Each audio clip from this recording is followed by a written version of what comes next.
शमीक ऋषि थे। तो जब शंगी को ये पता चला, अब बच्चे हैं और बच्चों ने बता दिया कि आपके पिता के गले में राजा ने मरा हुआ सांप डाल दिया। तो शंगी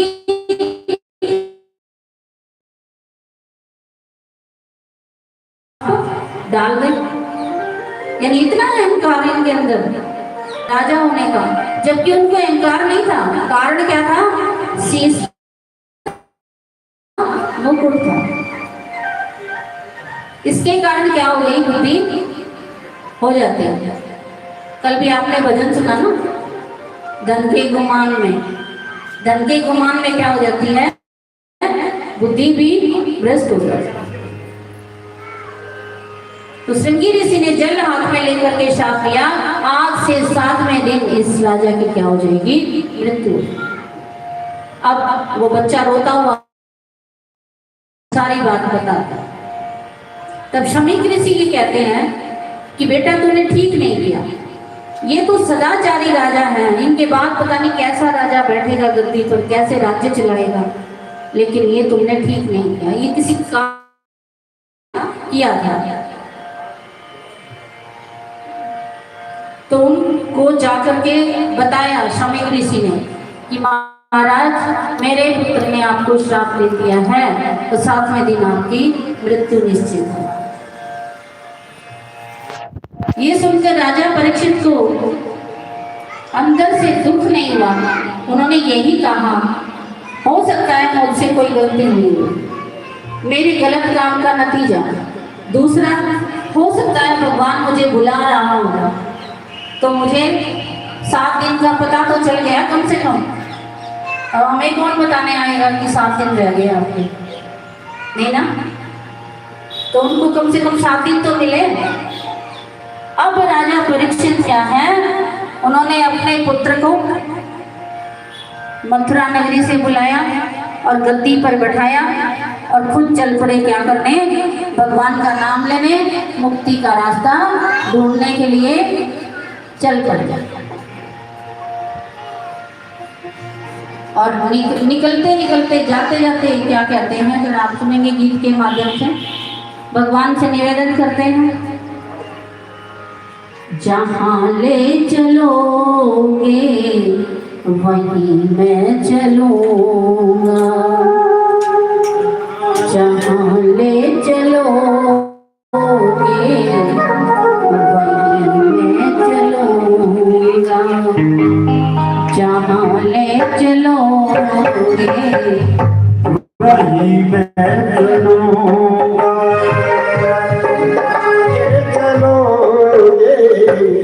वहीं मैं चलूँगा।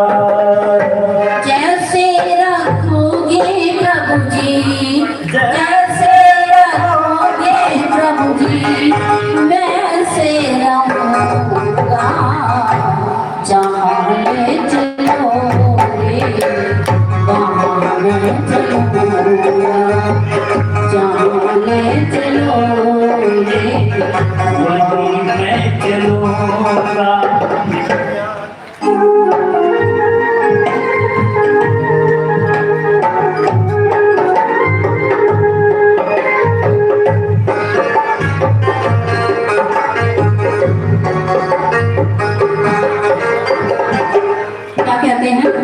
ये जीवन समर्पण चरण में तुम्हारे, ये जीवन समर्पण चरण में तुम्हारे, तुम्ही मेरी सर्वस्व, तुम्ही प्राण प्यारे, तुम्ही मेरे सर्वस्व, तुम्ही प्राण प्यारे, तुम्हें छोड़ कर नाथ किससे कहूँगा, जहाँ ले चलोगे।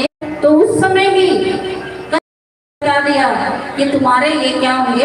राक्षस पैदा होंगे। और इनमें अब वो चिंतित हो गई, कई बार तक संतान पैदा नहीं की, इस डर के मारे कि राक्षस पैदा हुए। अब हमें कोई कह दे राक्षस पैदा होगा, लेकिन मैं कहा ठीक है, तेरे एक पुत्र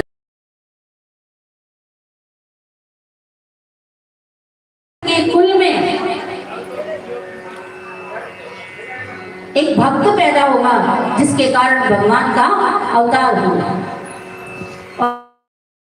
और इन दोनों को, तेरे पुत्रों को मारने के लिए भी भगवान अवतार लेंगे। तो अंदर अंदर तो दिख नहीं, पूरे ब्रह्मांड में अंधेरा छाने लगा जब वो गर्भ में था। देवता भी भगवान से निवेदन करने लगे। तो ब्रह्मा जी ने कहा कि देखिए, जो दीति के गर्भ में है ये राक्षस है। फिर शौनकादि ऋषियों ने सूत जी महाराज से पूछा कि ये राक्षस क्यों बने। ये कथा हमारी राम कथा में भी आती है और ये भगवत कथा में भी आती है कि एक बार भगवान की ड्योढ़ी पर सनक सनंदन सनातन चारों मुनि ड्योढ़ी पर गए और उनके जो द्वारपाल थे जय विजय नाम के, उन्होंने उनको रोका था। इसी से उनको श्राप मिला कि आप 3 जन्मों तक राक्षस बने। 3 जन्मों तक राक्षस बना, एक बार हिरण्याक्ष, एक बार हिरण्याकश्यप, एक बार रावण कुंभकर्ण, एक बार शिशुपाल जरासंध। तो ये वराह भगवान की कथा थी। अभी हमारे बीच में एक भजन आपको गाना है भैया, तेरे द्वार खड़ा भगवान भगत पर तेरे जोड़। एक भजन है, आपको गाना है, तेरे द्वार खड़ा भगवान।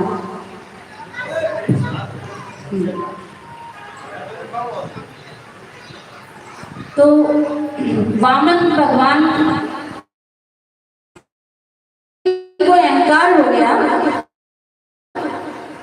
तो वामन भगवान, क्योंकि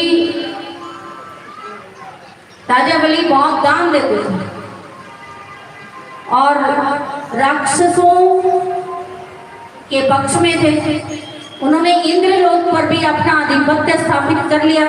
शुक्राचार्य अपने गुरु की मदद से, क्या मदद की गुरु ने तरीका बता दिया। गुरु क्यों बनाते हैं हम, कि गुरु हमें तरीका बताया। तो गुरु जी ने तरीका बताया कि आप ब्राह्मणों का सम्मान करें, ब्राह्मणों को दान दें, पुण्य करें। इससे विष्णु भगवान प्रसन्न होकर आपको वरदान देंगे। उनको ये वरदान मिल गया और वरदान के द्वारा जब भगवान तक बात गई तो भगवान ने कहा टेंशन ना करो, अभी भेज नहीं। तो वामन का रूप धारण करके वामन भगवान को बुलाते हैं, आए आओ बेटा सबके बीच में। आप सबको आशीर्वाद देते हुए आए बीच में, सबको आशीर्वाद देते हुए आए। तो सबको आशीर्वाद उधर से सबके बीच में आशीर्वाद देंगे। आप इनके पाँव छूइए, आप इनको आशीर्वाद देंगे। देखिए सभी माताओं को आशीर्वाद देंगे। तेरे द्वारी खड़ा भगवान भगति भरि दे रे जोड़ी।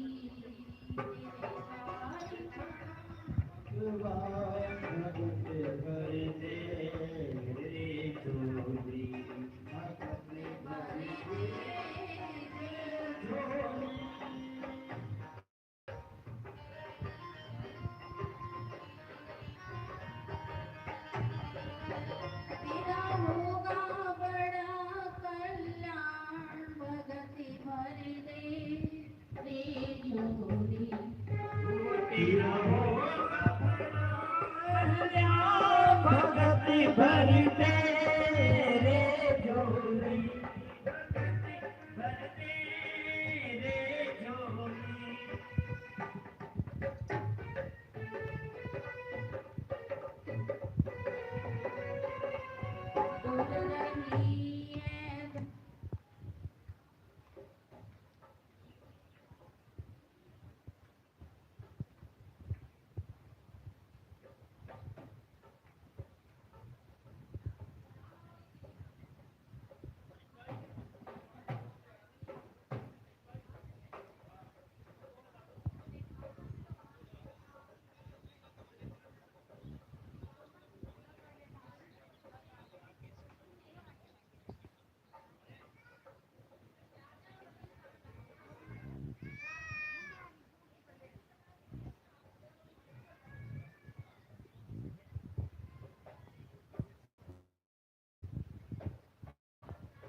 हेलो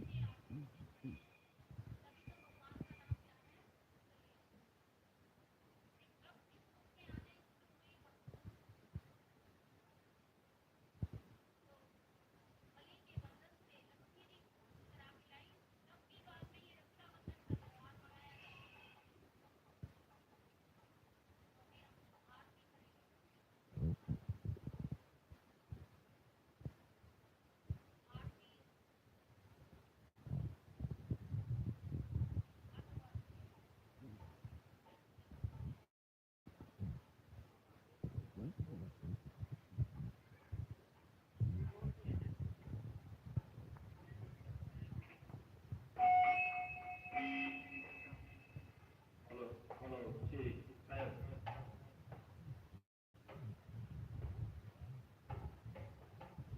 राजा बलि से लक्ष्मी मैया अपने पति को लेकर आई हैं और उस बंधन से मुक्त करा के लाई। तब से ये रक्षाबंधन मनाया जाता है। आज तो एक भाई बहन का ऐसा त्योहार हो गया कि कीमत अदा करनी पड़ती है, पैसे देने पड़ते हैं। ये पैसे का त्योहार नहीं है, ये आपस में रिश्ते निभाने का त्योहार है। और ये डरने की भी बात नहीं है, कुछ पैसे देने भी पड़ जाए तो कोई बात नहीं। पैसा किस लिए है? वो भी खर्च करने के लिए है, क्योंकि जो घर जमीन जायदाद आप बरत रहे हैं वो भी आपकी ही है। तो आपने भी तो अपने भाई को प्रदान की ना। तो यदि उस सैलरी में आप कुछ ले रहे हैं, दे रहे हैं, ये कोई मतलब ऐसा कोई काम नहीं है जो आप लेना और देना। लेकिन प्यार जरूर बना रहना चाहिए, प्यार की कमी नहीं होनी। आप भी किसी की बहन होंगी, किसी की भाभी होंगी, तो रिश्ते दोनों बना के रखें। ये न हो कि आपकी ननद घर पे आए और आप कहो कि आ गई लेने के लिए। नहीं, ऐसा हम कहेंगे तो हमें भी कोई कहेगा। तभी थोड़ा मौसम को देखते हुए भी आरती करते हैं। श्री भाग्यवती भगवान की है आरती, पापियों को पाप से है तारती। श्री भाग्यवती भगवान की है आरती, पापियों को पाप से है तारती। श्री भगवती भगवान की है आरती,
जन्म है।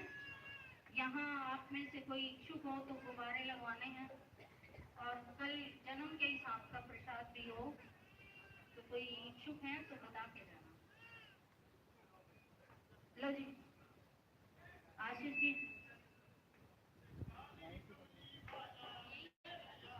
ये आ जाओ, आशीष जी।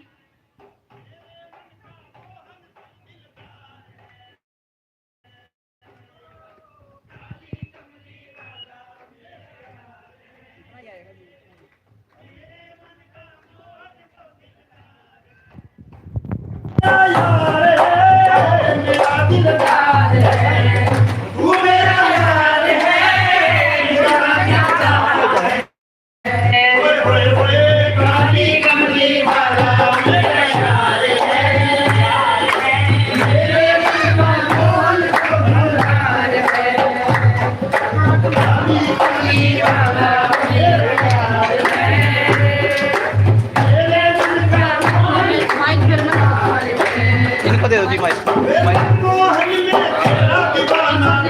इनको दे देंगे।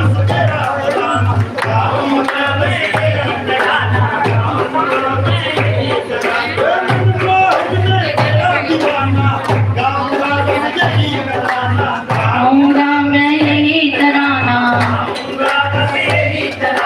शाम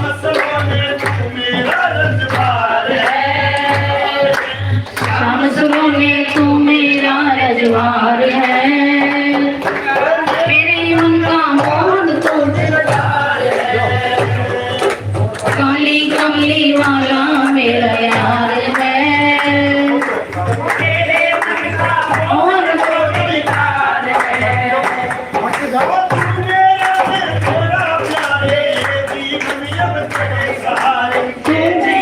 अब तेरे हवाले ये जीवन, अब तेरे हवाले हमें तेरा प्यारे ये जीवन, अब तेरे हवाले, अब तेरे हवाले।